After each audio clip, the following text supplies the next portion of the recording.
नमस्कार दोस्तों, स्वागत है आपका आज की न्यूज में। दोस्तों, युद्ध लड़ने के तरीके लगातार बदलते जा रहे हैं। पहले की लड़ाइयां सेना, जवान और हवाई जहाज वगैरह वगैरह लड़ा करते थे।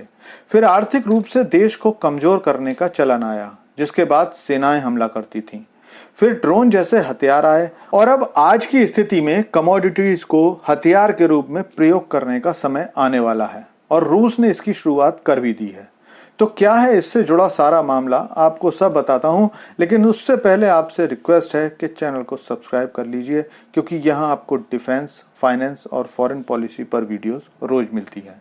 तो बिना देरी किए वीडियो शुरू करते हैं। तो दोस्तों, रूस यूक्रेन युद्ध के बाद विश्व में खाद्यान्न और खाद्य तेलों की कीमतें बढ़ने लगी थी, क्योंकि युद्धरत स्थानों से जहाजों का जाना आसान नहीं होता और अगर किसी तरह सामान भेजते हुए जहाज पर हमला हो गया तो ये जानना आसान नहीं होता कि हमला विपक्षी ने किया या गलती से अपने लोगों ने ही हमला कर दिया। लेकिन खाने पीने के सामान की जरूरत तो है दुनिया में, क्योंकि यूक्रेन दुनिया का सबसे ज्यादा सनफ्लावर ऑयल निर्यात करता है और लड़ाई के कारण वो ये कहीं भेज नहीं पा रहा था। इसके अलावा यूक्रेन गेहूं भी बहुत ज्यादा मात्रा में निर्यात करता है और यूरोपीय देशों के अलावा खाड़ी देशों में भी ये निर्यात किया जाता है।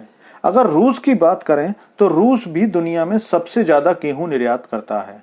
रूस का कुल निर्यात लगभग 3 करोड़ 72 लाख टन है और रूस उससे लगभग $8 बिलियन कमाता है।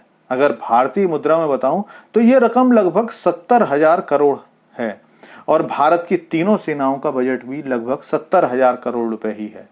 इससे आप खुद समझ सकते हैं कि रूस अगर गेहूं निर्यात बंद कर दे तो कितने बड़े हिस्से में भुखमरी की समस्या खड़ी हो जाएगी, क्योंकि रूस लगभग कुल विश्व की खपत का 20% हिस्सा निर्यात करता है और यूक्रेन लगभग 5%। ऐसे में युद्ध के बाद यूनाइटेड नेशन और तुर्की ने मिलकर रूस और यूक्रेन के बीच ये समझौता करा दिया था कि कोई भी देश खाद्यान्न के जहाजों पर हमला नहीं करेगा।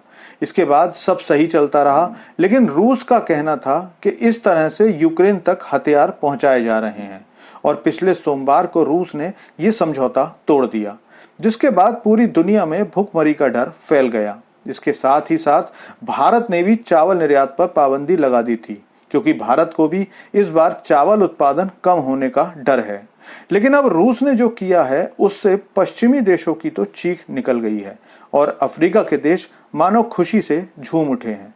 दरअसल रूस ने यह कहकर समझौता तोड़ा था कि यूक्रेन अपना गेहूं और सनफ्लावर ऑयल केवल अमीर देशों को दे रहा है और गरीब देश भूखे बैठे हैं। इसलिए अब रूस ने घोषणा की है कि रूस अफ्रीका के 6 सबसे गरीब देश, जिसमें बुर्किना फासो और जिम्बाब्वे भी हैं, उनको मुफ्त गेहूं देगा।